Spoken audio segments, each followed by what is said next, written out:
अस्सलाम वालेकुम students. Hope so आप लोग सारे खैर आफियत से होंगे। बेटे, हम लोगों का जो आज का लेक्चर है वो है about operating desktop in operating system. हम लोगों ने पहले वाले लेक्चर में क्या पढ़ा? हमने वहां पे पढ़ा कि जी ऑपरेटिंग सिस्टम क्या है। उसके बाद हम लोगों ने पढ़ा what what are the functions of operating system, मतलब ऑपरेटिंग सिस्टम के फंक्शंस क्या क्या थे। उसके बाद आज का जो लेक्चर है वो है हमारे पास कि ऑपरेटिंग सिस्टम में डेस्कटॉप क्या होता है।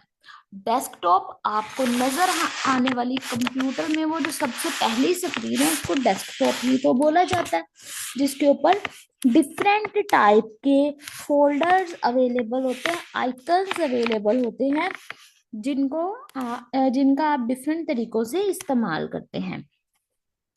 अब आपके सामने खुलने वाली जो सबसे पहली स्क्रीन है उसको इंटरफेस भी तो हम कह सकते हैं ना, क्योंकि ये वो स्क्रीन है जो आपको कम्युनिकेशन प्रोवाइड करती है कि आप उस डिवाइस के साथ कम्युनिकेट कर सकते हैं with the help of desktop.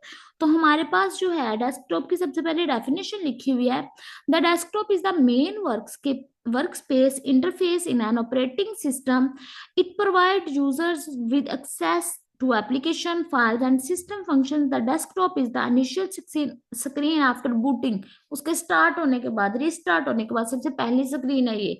Design for user friendly access to the essential tools and the resources. तो ये आपके साथ डेफिनेशन डिस्कस की हुई है कि हमारे पास डेस्कटॉप वो पहली स्क्रीन है जो डिस्प्ले होती है जब भी आपका कंप्यूटर स्टार्ट या रीस्टार्ट होगा।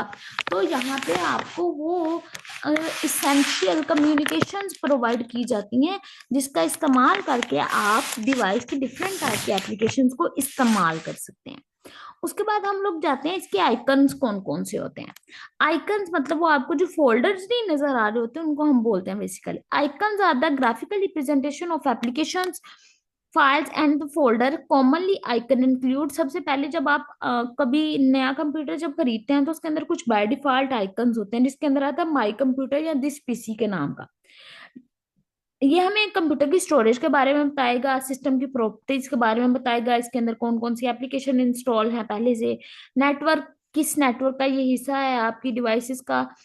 इसके अंदर कौन कौन सी स्पेसिफिकेशंस हैं वो आपको माई कंप्यूटर से पता चलती हैं। Access to storage network and the system properties.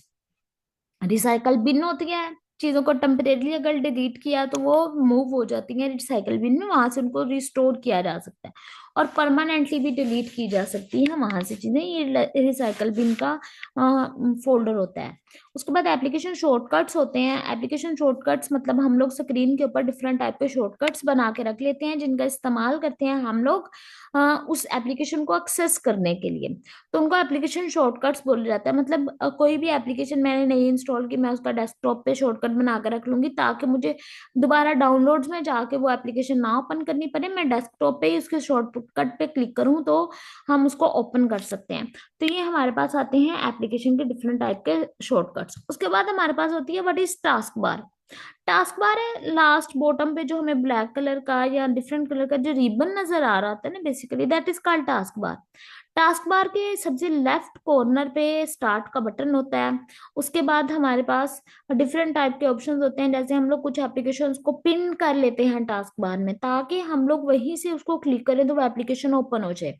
अगर आपने पिन नहीं भी किया हुआ तो टास्क बार के ऊपर आपको करंटली एक्टिव जितने भी प्रोग्राम है उनके आइकन्स नजर आएंगे, जितनी देर तक वो प्रोग्राम रन हो रहा है। जब वो प्रोग्राम वहां से बंद हो जाएगा तो उसका आइकन भी वहां से डिसअपियर हो जाएगा अगर आपने उसको पिन नहीं किया हुआ।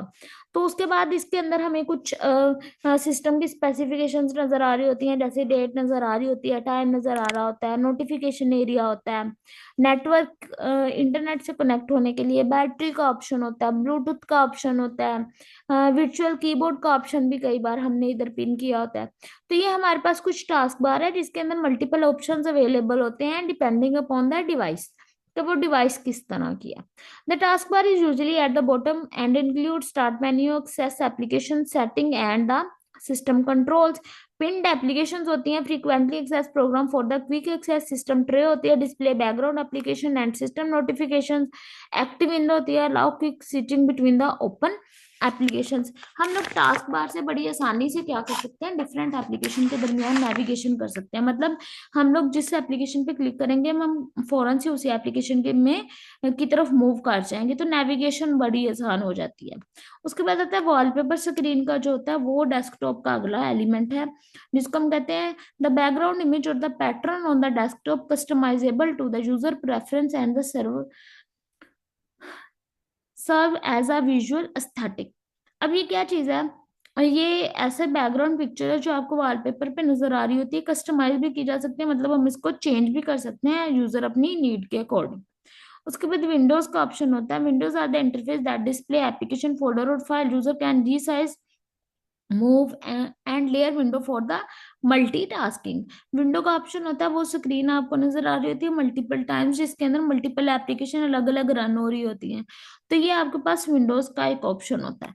विंडोज के बाद हमारे पास जो है, ओके, यहाँ तक हमारा आज का लेक्चर था जिसको हमने कवर करना था। होप्स आप लोगों को समझ आ गई होगी, बाकी जो है हम इसका नेक्स्ट लेक्चर में कवर करेंगे। आपने बस इसका याद रखना है कि विंडोज के जो बेसिक फीचर्स हैं वो कौन कौन से हैं, उसके आइकन्स होते हैं, उसकी टास्क बार होती है, वॉलपेपर होता है, विंडोज होते हैं डिफरेंट, और बस ये 4 पॉइंट्स हम लोग डिस्कस करेंगे। बाकी जो है इसके नेक्स्ट पॉइंट वो हम अपने नेक्स्ट लेक्चर में डिस्कस करेंगे। होप सो आप लोगों को समझ आ गई होगी। इंशाल्लाह हम मिलते हैं नेक्स्ट लेक्चर में।